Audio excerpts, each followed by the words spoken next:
Kembali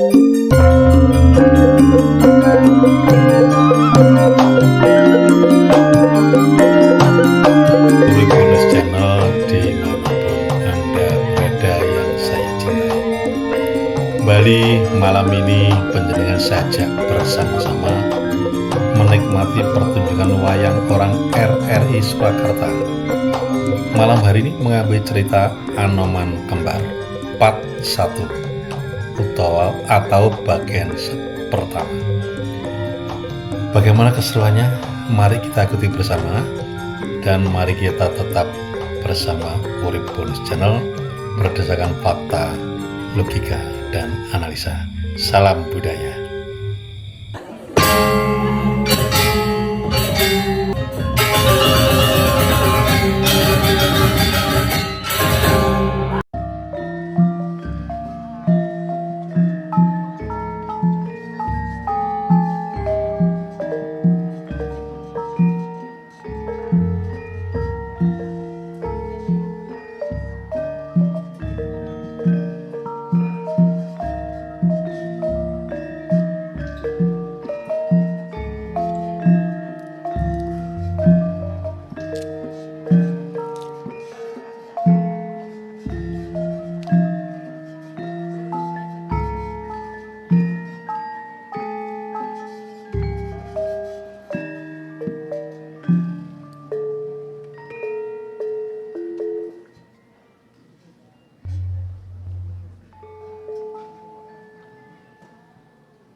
Sikro cancut kumpregot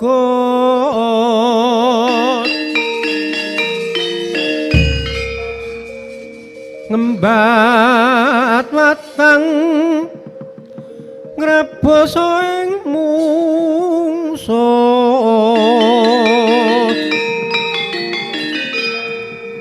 tangkep jojo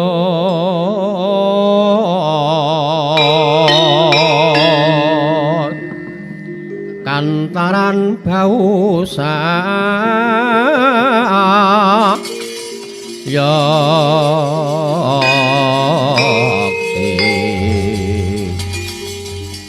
lamun lena prapteng lampus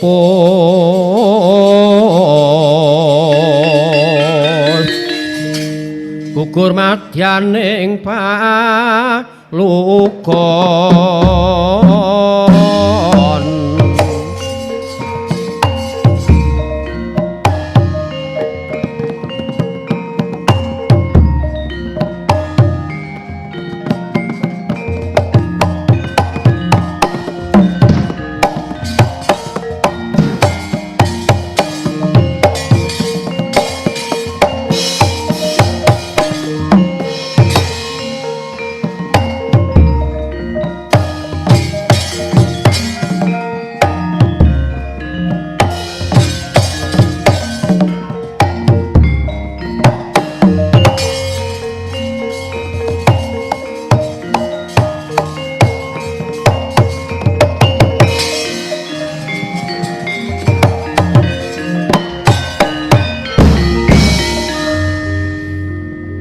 dedel gayung gegono risang Rama Ndaya Pati ana yaksa keng cangkrama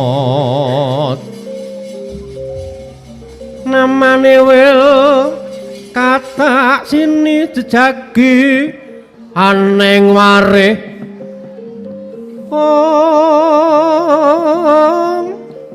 badhok mina sukanipun kekadar mungguing jalatri amulat dhuwur kumlebat amulat nginggil kumlebat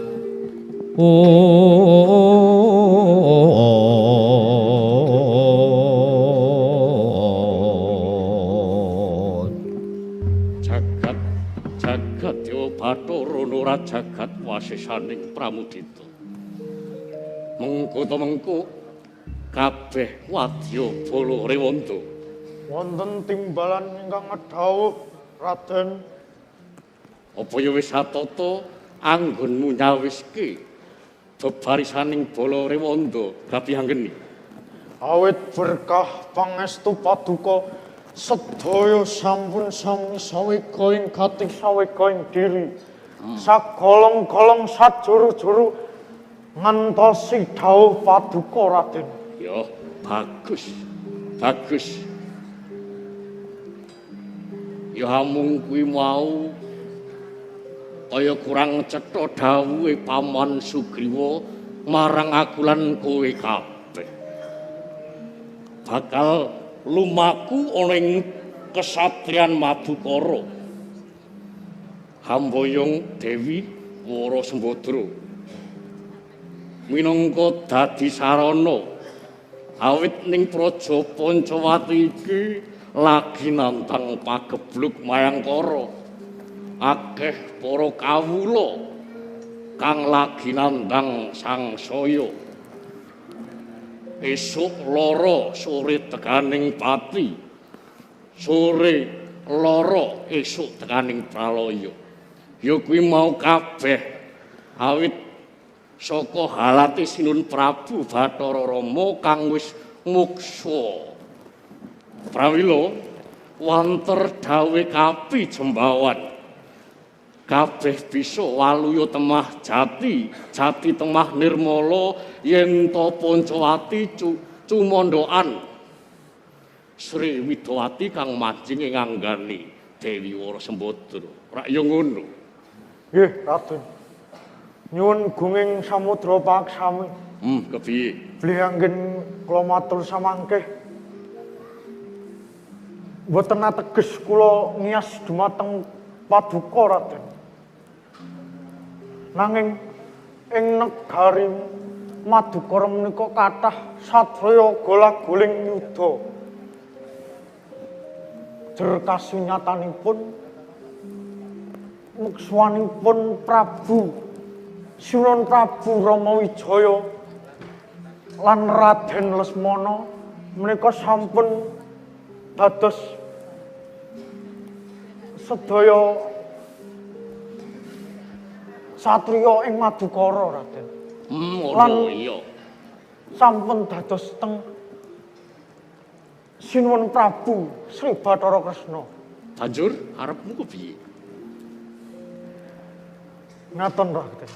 Menawi kedah panyuwunan paduka menapa mangke boten dados bebaya ngono tumrap aku kan kowe kabeh. nggih Raden.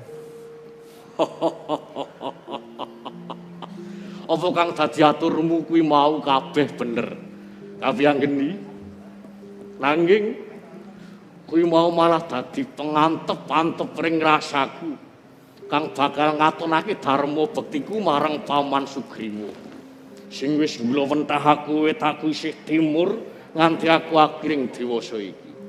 Mula tak jaluk aja dikangelan aku dhewe kang bakal tumuju ning Madukara derekno aku ora bakal adoh-adoh saka kowe. Nuwun inggih sinuwun. Ngono ya.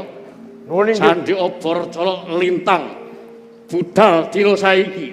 Ngestaken dawuh Prabu.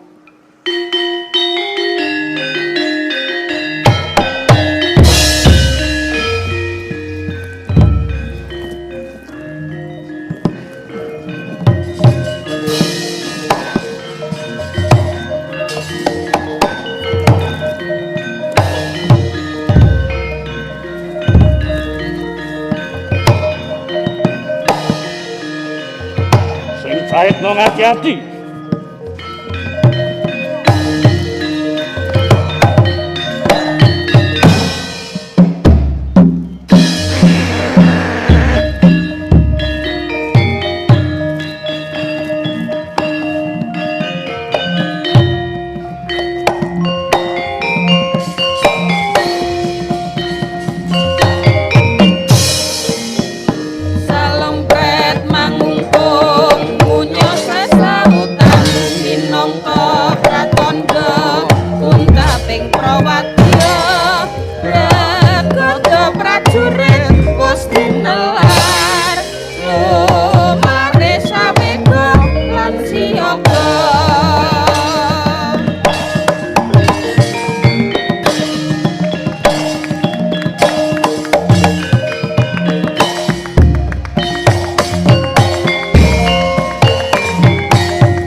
Gegono risang Rama gaya pati ana yaksa gencang krama namane wil katak sini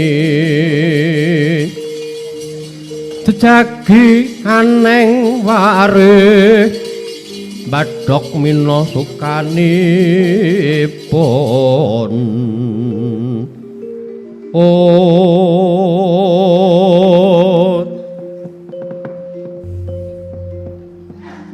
kang dadi kandhane Kapyang Geni.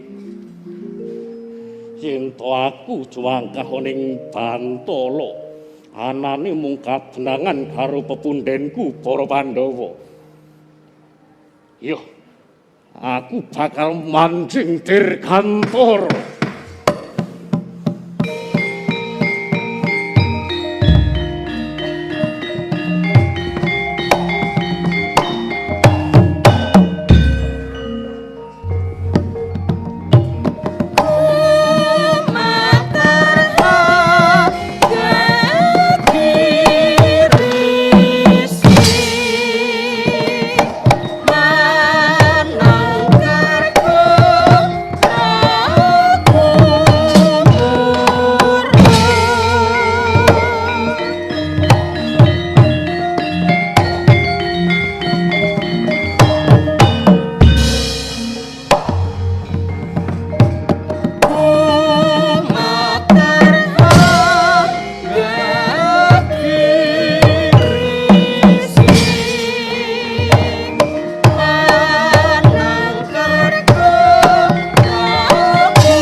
Sing resang nahen konging diahtan kepadaning sih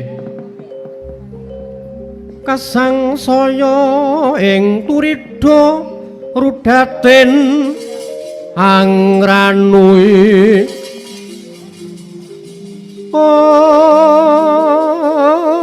Grancaka temah wigena kinupita ing sahari rinipta pama puspita pantes patrape kang warna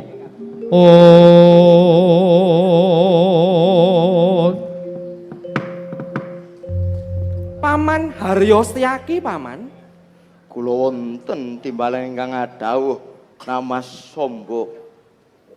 Anggenipun kula kalian paduka paman jumangkah saking Praja Ndwarawati ngantos sak tengahing margi menika tuwuh pitakenan dhateng raos batos kula. Kula menika bingung paman. Anggenipun Kanjeng Rama Dewaji ngutus kula kalian paduka kinen ngreksa kayuwanan kasatriyan Madukara menika kok nganeh-nganehi. Ing kamangka kula waspadakaken menawi kasatriyan Madukara menika tansah ayem tentrem paman. Nun inggih nama Sangger Sombo.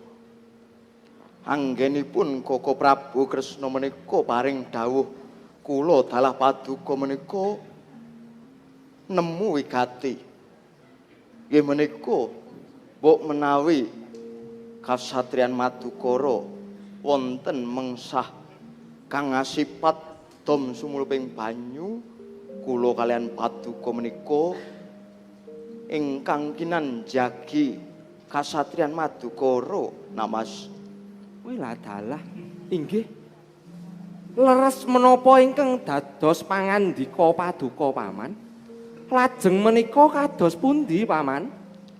Menawi makaten sampun kedangon wonten ing margi monggo kula dherekaken wonten ing kasatriyan Madukara. Sumangga kula dherekaken paman Setyaki. Nggih.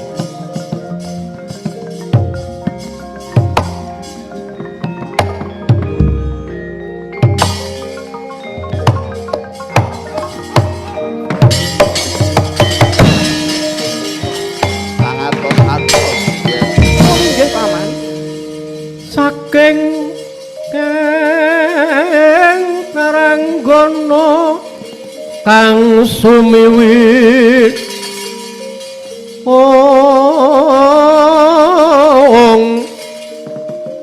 warata tanpa sala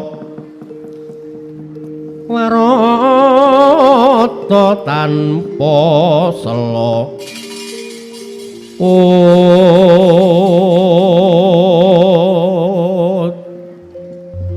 jagat dewa Bathara sagelar sepapan kawujudan rewanda yen bisa tata jalma sapa kang pandegani lan saka ngendi Nuwun inggih suwun.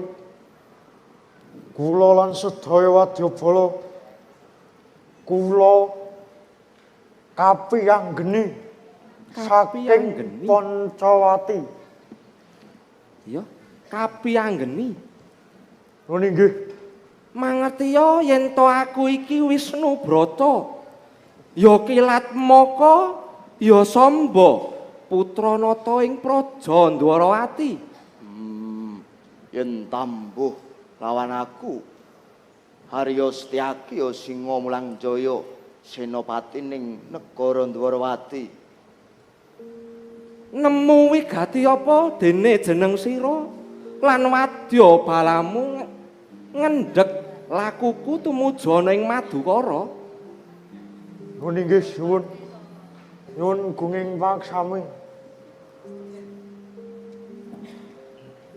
Kula lan sedaya wadyabala badhe mboyong Dewi Warasembadra saking Madukara suwun. arep tumuju Madukara mboyongi Dewi Warasembadra Nuwun inggih arep mbok nggo ngopo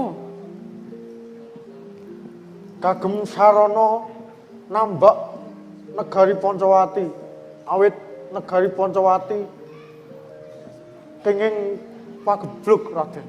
Paman Harya Kados pundi nama Samba? sedyanipun menika becik Nggih.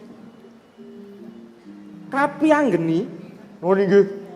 pancen sedyamu ngono becik nanging ana syarat-saranane anggonmu bakal mboyongi Dewi Warasembadra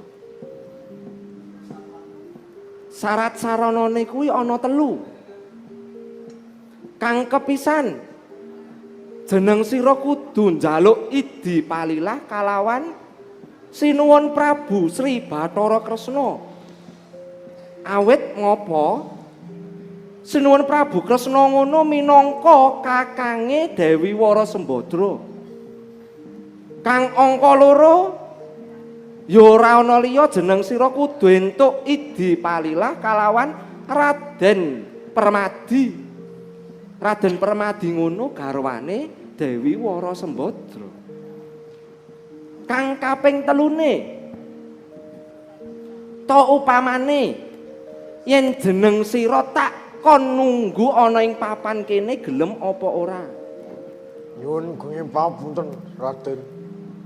Kula mboten sarujuk menawi kula kenengga teng mriki. nanging ki mau kudu antuk idi palilah yen to Samba ora ngulungake Diulungake napa mboten kula paripeksa Raden. Paman Harya Setyaki ampun ngantos kaya bocah cilik salah kuat yo kowe ayo wani karo Samba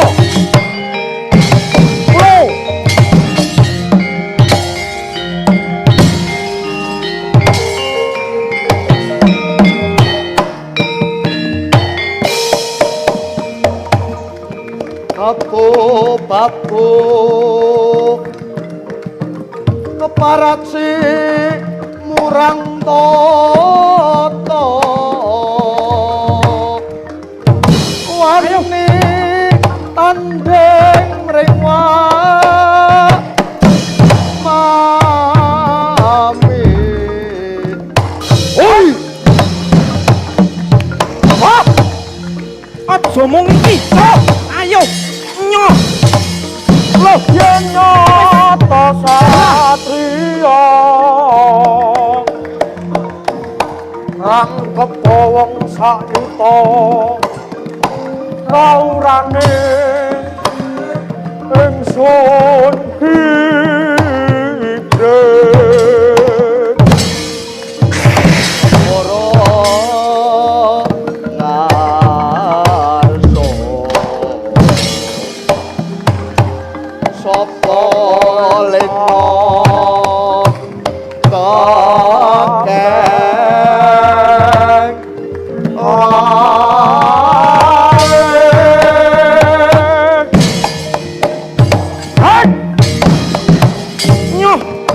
Ayo, aja mong kowe. Waduh, mati aku. Wah. Tapi yang geni. Yo. Wah. Tuh. Mas, wah. Betul.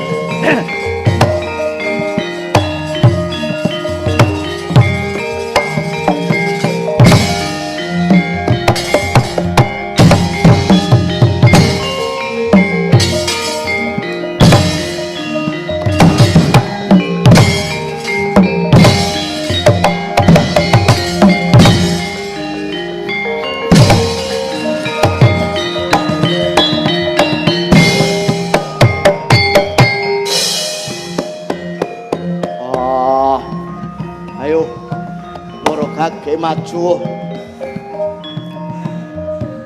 Wateken Jayaji kawijayanmu. ayo tandingan kabeh anggere Beto nganti Setyaki kang kasoran. Makal mekuru pitung turunanmu. Andya bala Pandhawa yok gumulung mangusir. Oh,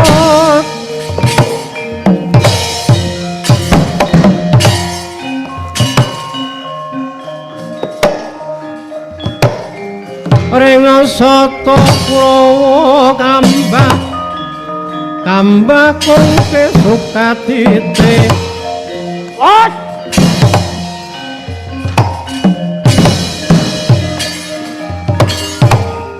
Merot larut kapilayu.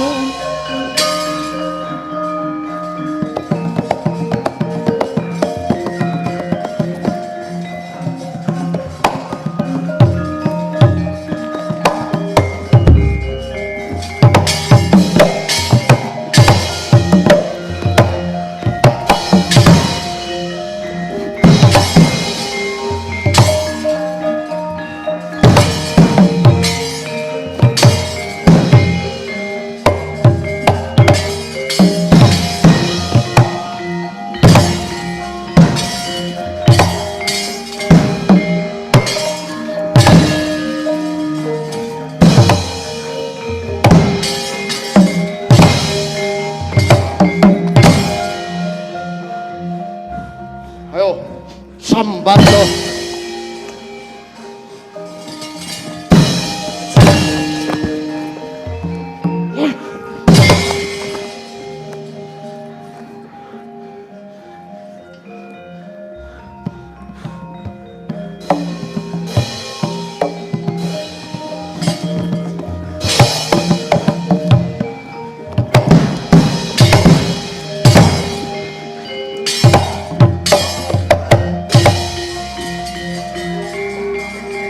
Monggo kula dherekaken.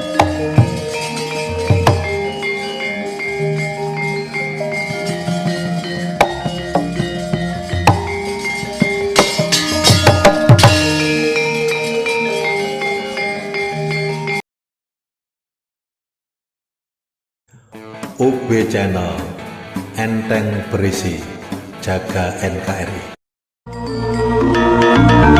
Gejabrus bersama Urip Bonus Channel.